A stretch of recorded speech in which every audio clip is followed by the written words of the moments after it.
आदिमानस मालिकेच्या आजच्या भागामध्ये आपण पाहत आहोत की आता इकडे निरुपा मीराला म्हणत असते, जाग मीठ मोहऱ्या घेऊन ये, माझ्या पंकजची दृष्ट काढायची आहे. तेव्हा रवी म्हणत असतो, हे बरोबर नाही आहे आई, म्हणजे बघ ना, आम्ही सुद्धा बिझनेस केला आहे आणि करत आहोत, मग आमची सुद्धा दृष्ट काढली गेली पाहिजे. आम्हाला सुद्धा इकडे त्रास नाही का होत आहे आणि तो एकटाच काही बिझनेस करत नाही, त्यामुळे आमची सुद्धा इथे दृष्ट काढलीच गेली पाहिजे, असं तो इथे बोलत असतो. त्याच वेळेला सगळेजण म्हणत असतात की हो, सत्या जो बोलतोय आणि रवी जो बोलतोय तो अगदी बरोबर बोलतोय, इथे त्या दोघांची सुद्धा दृष्ट काढलीच गेली पाहिजे, असं इकडे आता ती लोक बोलत असतात. त्याच वेळेला आपण पाहतो की इकडे आता निरुपा म्हणत असते, हो हो काढते, तुम्हा सर्वांची सुद्धा दृष्ट मी काढते, असं म्हणून आता निरुपा सर्वांची दृष्ट काढणार असते. त्याच वेळेला सत्या म्हणत असतो, धूमकेतू ऐकलेस का, निरुपा आता आम्हा सर्वांची दृष्ट काढणार आहे, एवढ्या तू मीठ मोहऱ्या घेऊन आलीस ना. तेव्हा मीरा म्हणत असते, हो हो आणलेल्या आहेत ना, सर्वांची दृष्ट काढता येईल एवढ्या मीठ मोहऱ्या आणलेल्या आहेत, असं ती आता इकडे बोलत असते. त्याच वेळेला आपण पाहतो की आता इकडे निरुपा सगळ्यांची दृष्ट काढायला घेत असते. सगळ्यांची दृष्ट काढत असताना आपण पाहतो की इकडे आता सुरुवातीला ती पंकजची दृष्ट काढायला घेते.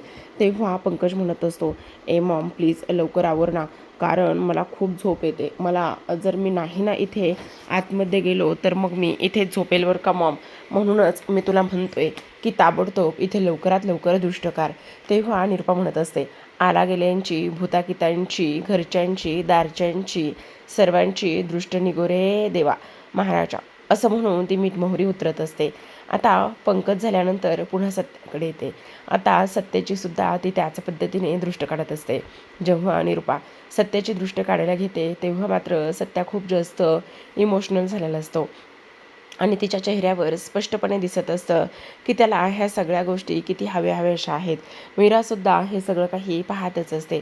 तिलासुद्धा आज सत्याला असं आनंदात पाहिल्यानंतर तिलासुद्धा खूपच जास्त छान वाटत असतं.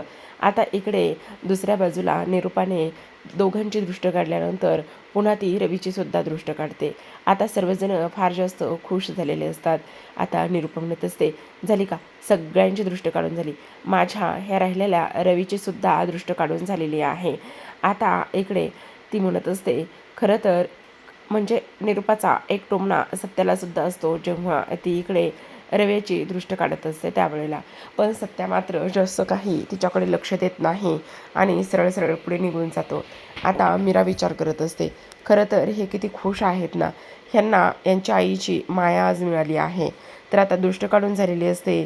सर्वांची जेवण वगैरे झाल्यानंतर मीरा तिच्या खोलीमध्ये जाते आणि म्हणत असते, काही जरी झालं ना तरीसुद्धा त्या बस सर्टिफिकेटचा तिला आजच्या आज सोडवला गेला पाहिजे, असा ती विचार करते. आणि त्याच वेळेला लगेच आता मी आजीला फोन करू का, असं म्हणून मोबाईल हातात घेते. तेवढ्यातच सत्या तिथे येतो. आता सत्या आल्याबरोबर त्याच्या खिशामध्ये काही कॅश असते आणि ती कॅश इकडे तो मीराकडे देत असतो. तो म्हणत असतो, हे बघ घे मीरा, ही कॅश घे आणि त्याचबरोबर सगळे किती झालेत ना ते बघायला पाहिजे एकदा. मीरा पटकन कपाटेमध्ये ठेवलेले जे काही सेविंगचे पैसे असतात ते घेते आणि टोटल मोजते की 20,000 रुपये झालेले असतात. मीरा म्हणत असते, हे बघा, हे सगळे 20,000 रुपये आहेत. तेव्हा सत्याच्या चेहऱ्यावर एक वेगळाच आनंद तिला दिसतो. तेव्हा मीरा म्हणत असते, काय हो, एवढे कसले खुश आहात, एवढे कसले आनंदात आहात, हे 20,000 रुपये जमले म्हणून खुश आहात का, ह्या खुशीमागचं आणखी वेगळंच काहीतरी कारण आहे. त्यावर सत्या म्हणत असतो, नाही गं, तसं काही नाही. तेव्हा मीरा त्याला म्हणत असते, कळतंय हो मला, तुमच्या एक गोष्ट लक्षात येते का, आज सासूबाईंनी तुमची दृष्ट काढली ना, त्यामुळे तुम्हाला फार आनंद झाला आहे. तेव्हा सत्या म्हणत असतो, हो, कितीतरी दिवसाने आज इकडे निरुपाने माझ्यावरून मीठ मोहरी वगैरे ह्या सगळ्या काही गोष्टी इथे उतरवल्या आणि मला पूर्ण खात्री आहे की हळूहळू सगळं काही नीट होईल. हळूहळू ती नक्कीच माझ्यावर प्रेम करेल आणि सगळं व्यवस्थित होईल, असं इकडे तो बोलत असतो. ह्या सर्व काही गोष्टी ते बोलल्यानंतर आपण पाहतो की इकडे आता मीरा म्हणत असते, खरं तर हे ना किती खुश आहेत, ह्यांच्या चेहऱ्यावर किती आनंद आहे. खरं पाहायला गेलं ना तर इकडे तो जो काही बर्थ सर्टिफिकेटचा तिढा आहे ना, तो तिढा लवकरात लवकर काय आहे ते इथे सोडवलं पाहिजे, जेणेकरून सगळं व्यवस्थित होईल. त्याचबरोबर माझ्या मनामध्ये ज्या काही शंका आहेत त्या शंकासुद्धा लवकरात लवकर दूर होतील, असं सुद्धा आता इकडे ती बोलत असते. आता हे सगळं काही बोलल्यानंतर आपण पाहतो की लगेचच इकडे दुसऱ्या बाजूला सगळ्यात महत्त्वाचं म्हणजे मीरा म्हणत असते, पण आता मी नेमकं शोधू कसं, काय करू कसं, तेच मला काही समजत नाही आणि ह्या सगळ्या गोष्टी कुठून कुठून सुरुवात करू ते सुद्धा मला इथे समजत नाही, असं सुद्धा आता इकडे ती बोलत असते. त्याच वेळेला सगळेजण शांत झोपलेले असतात. सगळेजण शांत झोपल्यानंतर आता मीरा म्हणत असते, नाही नाही, मला असं वाटतं आहे की काही जरी झालं ना तरीसुद्धा ह्या सगळ्या गोष्टींचा शोध हा आजच घेतला पाहिजे. मला असं वाटतं आहे की इकडे आजीला ह्या सगळ्या गोष्टी कदाचित माहिती नसतील, पण इथे बाहेर जे काही रॅक आहे ना, त्या रॅकमध्ये तर ह्या सगळ्या गोष्टी नक्कीच असतील ना. मग काय करू, त्या बाहेरच्या रॅकमध्ये जाऊन शोधू का, असा विचार ती करते. आत्ता ह्या वेळेलाच हा सगळं काही करू शकतो आपण. जर आत्ता ह्या वेळेला ते सगळं काही शोधलं ना तर मगच सापडू शकतं. नाही नाही, मला हे सगळं काही शोधल्याशिवाय आणि सगळ्या प्रश्नांची उत्तरं मिळाल्याशिवाय काही केल्यास झोप येणार नाही, असा मीरा इकडे विचार करते. आणि त्याच वेळेला सत्या झोपला आहे याची पूर्ण खात्री करते आणि तेव्हा हॉलमध्ये एक अलमारी असते तिकडे येते. हातामध्ये मोबाईलचा टॉर्च असतो आणि त्या टॉर्चच्या साह्यानेच ती बाहेर येऊन सगळे काही शोधण्याचा प्रयत्न करत असते. आता बाहेर बऱ्याच फाईल असतात. ती म्हणत असते, नाही, दिवसाना सगळेजण तिथे असतात आणि मी जर काही शोधायला आले ना तर उगाचच नाही ते प्रश्न विचारतील आणि सर्वांना मी मग काय उत्तर देणार, असा मीरा विचार करते. आणि तेव्हा ती त्यावेळेला रात्रीच्या अंधारात शोधत असते. आता बऱ्याच काही गोष्टी शोधल्यानंतर तरीसुद्धा तिला बर्थ सर्टिफिकेट काही केल्या सत्याचं सापडतच नाही. तेव्हा समोर एक लाईट लागतो आणि समोर मीराचं लक्ष जातं. आता समोर उभी असणारी व्यक्ती पाहता क्षणी तिच्या पायाखालची जमीनच सरकते. हातामध्ये फाईल आणि बाजूला सत्या. सत्या उठून आलेला असतो आणि त्याने लाईट लावलेली असते आणि तो इकडे मीराला शोधत असतो की ही इदू कुठे गेली, काय करते म्हणून. आता मीरा तिच्या समोर उभा असतो. तो फारच रागाने बघत असतो. तो मुद्दाम तिची खेचण्याचा प्रयत्न करत असतो. पण मीरा मात्र इथे पूर्णतः घाबरलेली असते. मीरा त्याला म्हणत असते, अहो तुम्ही इथे काय करताय. त्यावर सत्या म्हणत असतो, धूमकेतू, तू इथे काय करतेस. बोल धूमकेतू, तू इथे काय करतेस, काय शोधतेस एवढ्या रातच्याला, आणि ते सुद्धा लाईट्स ऑफ करून मोबाईलच्या टॉर्चने शोधतेस आणि ते सुद्धा संध्याकाळच्या वेळेला. असं काय आहे की तुला ते दिवसा शोधता येत नाही, किंवा अशी कोणती गोष्ट आहे की ती तुला आमच्यापासून लपून ठेवायची आहे. बोल धूमकेतू, सांग धूमकेतू, असं सत्या आता इकडे मीराला खोदून खोदून विचारत असतो. पण मीराची मात्र पूर्ण वाट लागलेली असते. ती खूप जास्त घाबरलेली असते. आता म्हणत असते, मी ह्यांना काय सांगू, मी जर सांगायला गेले तर खूप वाईट होईल किंवा अति विषय वेगळं होईल. जाऊ दे, गैरसमज होण्यापेक्षा सांगूनच टाकते, असं सांगणार तेवढ्यात सत्या आता खाली जमिनीवर पडलेली फाईल उचलतो आणि त्यानंतर तो म्हणत असतो, हे काय आहे धूमकेतू. तेव्हा मीरा म्हणत असते, तेच मी तुम्हाला सांगत होते. तेव्हा सत्या म्हणत असतो, काय सांगत होतीस. अगं मोबाईलचा टॉर्च लावून इकडे काय शोधत होतीस. अगं तुला दिवसा वेळ भेटत नाही म्हणून तू हे संध्याकाळी ही अलमारी आवरत होतीस का धूमकेतू. अगं पण आता जर हे सगळं काही आवरत बसशील तर झोपणार कधी, वेडी आहेस का. अगोदरच किती उशीर होतो झोपायला, मग त्यात तू अशी कामं करत राहणार का. हे बघ, असं अजिबात चालणार नाही. ताबडतोब झोपायला चल बरं धूमकेतू. आता इकडं मीराचा जीव कुठं जीवात जीव आलेला असतो, कारण सत्याला समजलेलं नसतं की ती काय शोधते आणि काय नाही ते, आणि त्याचमुळे ती इकडे थोडीशी शांत झालेली असते. आता इकडे आपण पाहतो की हे सगळं काही झाल्यानंतर मीरा म्हणत असते, हो हो, तुम्ही अगदी बरोबर बोलताय, चला मी आता झोपायलाच येत होते. तेव्हा सत्या म्हणत असतो, हे तू पसारा उद्यावर, हवं तर मी तुला मदत करेल, पण आत्ता हे सगळं काही आवरण्याची ही वेळ नाही आहे, चल उचल हे पटकन. असं म्हणून सत्या खाली पडलेल्या सगळ्या जमिनीवरच्या फाईल्स हातामध्ये घेतो आणि ठेवून देत असतो.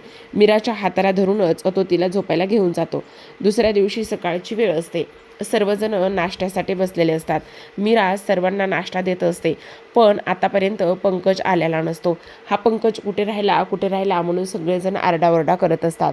सत्या म्हणत असतो, हा नेमका कुठे गेलाय, कुठे राहिला हा, ह्याला जेवायचं वगैरे नाश्ता वगैरे करायचा आहे की नाही. ह्याला बिझनेसचा पहिलाच दिवस होता काल, आज बिझनेस करायला जायचं नाही आहे का, ह्याला शॉप ओपन करायचं नाही आहे का. अगं निरूपा, अगं बिझनेस करणारी लोक अशी दुपारपर्यंत झोपत नाही आहेत. तेव्हा निरूपा म्हणत असते, ए गप्प बस, तू वेडा आहेस का, तो उठलाय कधीच, आणि उठून तो आज बिझनेस काय करायचा किंवा इथून पुढचा बिझनेस जो आहे ना तो अजून उंचीवर कसा न्यायचा, ह्या सगळ्या गोष्टींचा तो इकडे विचार करत असेल. तो काय वेडा आहे का एवढ्या उशिरापर्यंत झोपायला आणि हे सगळं काही करायला? तुला काय वाटतं तो झोपला असेल? अजिबातच नाही, तो झोपलेला नसणार आहे, तो उठला आहे असं ती बोलत असते. त्याच वेळेला आता इकडे सत्या म्हणत असतो, हो का? तेव्हा सगळेजण हसायला लागलेले असतात.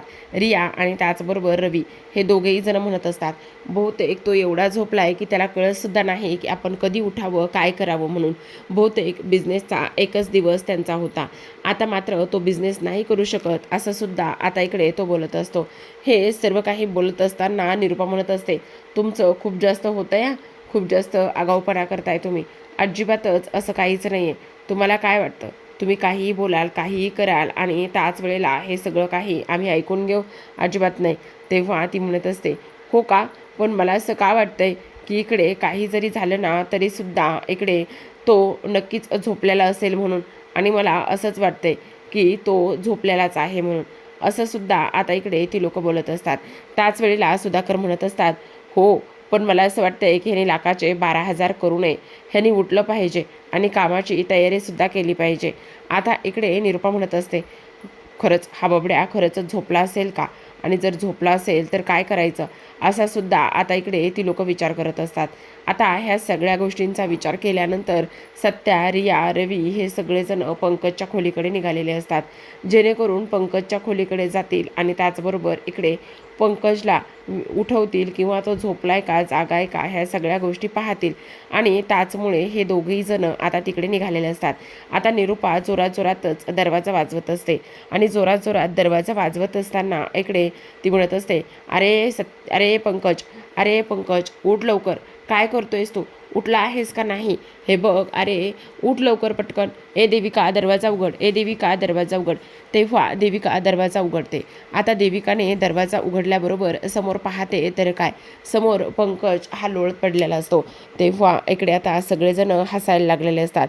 तेव्हा देविका म्हणत असते, आई तेच मी तुम्हाला सांगण्याचा प्रयत्न करत होते की हा जो काही पंकज आहे ना तो अजून तरी झोपला आहे, अजून तरी ढाराढूर करत झोपला आहे असं इकडे ती बोलत असते. ह्या सर्व काही गोष्टी ते बोलल्यानंतर लगेचच आता इकडे जो काही सत्य आहे तो सत्या म्हणत असतो, बघितलं, हा असा बिझनेस करायचा आहे का? अशा पद्धतीने बिझनेस केला तर पूर्ण बिझनेसची वाट लागणार आहे, लाखाचे 12,000 झाल्याशिवाय राहणार नाही आहेत असं सुद्धा आता इकडे तो बोलत असतो. त्याच वेळेला आता इकडे निरुपा जी आहे ना ती त्याला म्हणत असते, ए बबड्या उठ ना, बबड्या किती वेळ झोपणार आहेस? बबड्या उठ रे, अरे बिझनेस जायचं नाही आहे का? असं इथे मालकाने झोपून नाही जमत आहे, उठ लवकर, तुला जाऊन दुकान उघडावं लागणार आहे की नाही? उठ पटकन, उठ बरं लवकर. असं इकडे आता ती त्याला सांगण्याचा प्रयत्न करत असते. पण इकडे मात्र पंकज म्हणत असतो, नाही, अजिबात नाही, मला उठायचंच नाही आहे, मला झोपायचं आहे, मला झोपू देत, मला झोपू देत, मला कोणीही उठवणार नाही आहे, मला कोणीही उठवणार नाही असं तो इकडे म्हणत असतो. त्याच वेळेला आता इकडे सुधाकर म्हणत असतात, अगं निरुपा काय हे याचं हां, असं दुपारपर्यंत झोपल्यानंतर काय होणार आहे? तेव्हा निरुपा म्हणत असते, थांबावं मी जरा त्याला उठवण्याचा प्रयत्न करते. ती निरुपा पुन्हा पुन्हा इकडे त्याला उठवण्याचा प्रयत्न करत असते, पण तो मात्र अजिबात उठण्याचं इथे नावच घेत नसतो आणि पुन्हा पुन्हा म्हणत असतो, नाही, मला अजून थोडा वेळ झोपायचं आहे, मला अजून थोडा वेळ झोपायचं आहे, झोपू दे ना, झोपू दे ना. त्याच वेळेला आता इकडे सत्या म्हणत असतो, नाही नाही, मी तुला काय सांगतोय धूमकेतू, हा जो आहे ना तो अशा पद्धतीने इथे ऐकणारच नाही, थांब, ह्याला ना कसं सुतासारखं सरळ करायचं ना ते मी बघतोच. आता इकडे रुपा त्याच्या बाजूला बसते आणि सत्याला म्हणत असते, ए सत्या तू जरा गप्प बस, मी त्याला उठवायला लागले ना, थांब उठवते मी त्याला. असं म्हणून निरुपा आता त्याच्या बाजूला बसून त्याला उठवण्याचा पूर्ण प्रयत्न करत असते. पण आता तो तरीसुद्धा उठण्याच्या मनस्थितीतच नसतो, कारण काही जरी झालं ना तरीसुद्धा इकडे त्याला उठायचं नसतं आणि हे सगळं काही तो इकडे पाहत असतो. आता अक्षरशः निरुपाच्या मांडीवर जाऊनच अधो झोपलेला असतो आणि निरुपाच्या मांडीवर जाऊन झोपल्यानंतर इकडे आता लगेचच जो काही पंकज आहे तो म्हणत असतो, आणखी थोडा वेळ, आणखी थोडा वेळ प्लीज. तेव्हा निरुपा म्हणत असते, थांब, मी ना गरम गरम मस्त नाश्ता घेऊन येते, नाश्ता आणला ना तर इकडे लगेचच तो नक्की उठेल असं सुद्धा आता इकडे तो बोलत असतो. त्याच वेळेला आता आपण इकडे पाहतो की हे सगळं काही इथे होत असताना जी काही सत्य आहे तो सत्या मात्र इकडे आता पाण्याची बादली घेऊन येतो आणि पाण्याची बादली घेऊन आल्यानंतर जो काही पंकज आहे त्या पंकजच्या अंगावरती तो पूर्णतः पाण्याची बादली ओतत असतो. आता पंकज जो झोपलेला असतो तो पंकज मात्र लगेचच उठून बसतो आणि लगेचच म्हणत असतो, पाऊस आला, पाऊस आला, पाऊस आला. निरुपा म्हणत असते, अरे सत्या काय केलंयस तू हे? तेव्हा इकडे सर्वजण डोक्याला हात लावूनच घेत असतात. कारण सत्या म्हणत असतो, थांब, हा असा उठणार नाही, माझ्या पद्धतीने ह्याला बरोबर उठवतो मी, असं म्हणून त्याने आता त्याला उठवण्याचा प्रयत्न केलेला असतो. इथे काही जरी झालं ना तरी सुद्धा इकडे सत्या म्हणत असतो, बघ, अशा पद्धतीने झोप जर घालवली ना तर ती झोप लवकरच जाते आणि जर आपण नाहीच इथे काळजी घेतली, नाहीच त्याला उठवलं तर तो कसा उठणार आहे?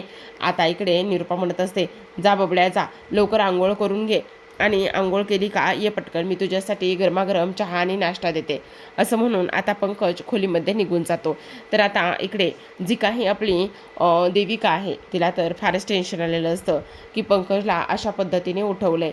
पण आता इकडे बिझनेसचा दुसरा दिवस आहे आणि बिझनेसचा दुसरा दिवस असल्यानंतर अशा पद्धतीने दुपारपर्यंत कोण बरं झोपतं, असा विचार आता इकडे ते लोक करत असतात. त्याच वेळेला आपण पाहतो की जी काही मीरा आहे त्या मीराने आजींना कॉल केलेला असतो आणि आजीशी बोलत असते. आजी म्हणत असतात, काय ग मीरा, कशी आहेस, बरी आहेस ना, घरातील सगळेजण कसे आहेत? त्यावेळेला मीरा म्हणत असते, हो आजी, मी एकदम बरी आहे आणि घरातील सर्वजण सगळे बरे आहेत. आजी तुम्ही कधी येणार आहात? त्यावर आजी म्हणत असतात, काय ग, काय झालं मीरा, सगळं काही तिकडं ठीक आहे ना? अगं इकडं एवढी कामं पडलीत ना की काही विचारूच नको, म्हणून मला येता येत नाही ग. त्यावर मीरा म्हणत असते, बरं बरं आजी, माझं ना तुमच्याकडे एक काम होतं. हां बोल ना, काय झालं? आजी मला ना ह्यांचं बर्थ सर्टिफिकेट पाहिजे होतं पण ते ना भेटतच नाही आहे. आणि आजी तुम्हाला एक गोष्ट सांगू का, मला ना सासूबाईंचा एक फोटो सापडला आहे ज्या फोटोमध्ये त्या खूप छान डान्स करतायत आणि त्यांना सर्टिफिकेट मिळालेलं आहे आणि त्यांचा पहिला नंबर आलेला आहे. त्यावर इकडे आता आजी म्हणत असतात, अगं काय सांगू तुला, निरूपाना खूप छान डान्स करायची. अगं ती डान्स करत होती आणि ते डान्स स्वरूप पाहिल्यानंतर तर आपल्यासुद्धा तिच्या प्रेमात पडला होता. आता बघ ना, तेव्हा स्वतः नाचायची पण आता मात्र इतरांना नाचवण्यात खूप माहिर आहे. पण आजी मला एक गोष्ट सांगा, जो मला फोटो भेटलाय ना त्यावरती 1991 असं साल लिहिलं आहे, एप्रिल 1991. मग मला सांगा, ह्यांचा जन्मसुद्धा त्याच सालचा आहे. पण मग त्याच सालचा जन्म आहे तर मला एक गोष्ट कळत नाही की सासूबाई प्रेग्नेंट होत्या तरी कशासुद्धा नाचल्या आणि त्या फोटोमध्ये तर त्यांचं 8वा-9वा महिना असेल असं पोटसुद्धा दिसून येत नाही आहे. हे सगळं काय ना ते मला कळतच नाही आहे सासूबाई, आणि शिवाय त्यांचं बर्थ सर्टिफिकेट पण सापडत नाही आहे. मला सांगा ना नेमकं हे सगळं काय आहे? त्यावर आता इकडे आजींना फारच मोठं टेन्शन आलेलं असतं. आजीला इथे मनामध्ये विचार सुरू असतो, अरे देवा, ह्या पोरीनं तर सगळंच काही ओळखलं आहे. आता हिला काय सांगू मी, कशा पद्धतीने शांत करू मी? नाही करू शकत, कारण हिने आता सगळे धागेदोरे जोडत जोडत गेली आहे आणि हिला मी आता जर सांगायला गेले तर खूप मोठा प्रॉब्लेम होऊ शकतो. नाही सांगू शकत ह्या सगळ्या काही गोष्टी मी, असं सुद्धा आता इकडे ती बोलत असते. त्याच वेळेला हे सगळं काही बोलत असताना आपण पाहतो की इकडे आता आजी म्हणत असतात, अगं मीरा, तुला त्या सर्व गोष्टींचं काय करायचं आहे? त्यावर मीरा म्हणत असते, अहो आजी, मला तेच तर इथे कळतच नाही आहे. माझ्या मनाची खूप मोठी द्विधा अवस्था झाली. आता बोला ना आजी, काय झालं आहे? आता लगेचच इकडे आजीने फोन ठेवलेला असतो. त्या म्हणत असतात, हे बघ मीरा, मला इकडे शेजारच्या साळुंके काकू आलेल्या आहेत, त्या बोलवत आहेत, मी तुला नंतर कॉल करते, असं म्हणून त्या फोन ठेवतात आणि फोन ठेवल्यानंतर म्हणत असतात, आता ह्या पोरीला मी काय सांगू, ही तर सगळ्या प्रश्नांच्या जवळ जाऊन पोहोचेल का, असा विचार आता त्या इथे करू लागतात. तर आता आजच्या भागामध्ये एवढंच. उद्याचा भाग तर फारच इंटरेस्टिंग असणार आहे बरं का प्रेक्षकांनो. कारण उद्याच्या भागामध्ये आता इकडे मीराने हा जो काही सत्याचे आई बाबा कोण आहेत किंवा त्याचबरोबर इकडे त्याला जन्म देणारी व्यक्ती कोण आहे, ह्या सगळ्या गोष्टी शोधण्याचा तिने प्रयत्न केलेला असतो. आता तिचं काम करण्यासाठी ती तिच्या जे काही फ्लोरिस्टचं शॉप आहे तिथे गेलेली असते आणि तिथे एक बाई आलेले असतात ज्या की अनोळखी असतात आणि त्या फोनवर बोलत असतात काहीतरी सर्टिफिकेटविषयी, बर्थ सर्टिफिकेटविषयी. आणि तेव्हा मीरा त्यांना विचारत असते, मला एक गोष्ट सांगा, तुम्ही बर्थ सर्टिफिकेट काढलं आहे का, म्हणजे कुठून घेतलं आहे? तेव्हा ती म्हणत असते, अगं कुठून म्हणजे काय, इथे ग्रामपंचायतमधून, आणि तिथे नोंदणी केलेली असेल ना, म्हणजे कोणाचं पण मिळू शकतं का? अगं कोणाचंही म्हणजे बघ, जन्माची नोंद केलेली असेल ना तर नक्की मिळू शकतं. मग त्यांच्या आईवडिलांची नावे किंवा आईवडिलांचं आणखी काही लागेल का? हो, आईवडिलांची नावे आणि त्याचबरोबर इकडे ते साल, तो दिवस आणि नोंद केलेला तो दिवस आणि त्या सगळ्या गोष्टी लागू शकतात ना, मग मिळू शकतं. आणि एक फक्त फॉर्म भरून द्यायचा असतो. त्यावर मीरा म्हणत असते, बरं बरं ठीक आहे. आता त्या बाईच्या हातामध्ये एक फॉर्म असतो. जो बाई त्या मीराला तो फॉर्म देते आणि म्हणत असते, हा फॉर्म घे आणि हा भर.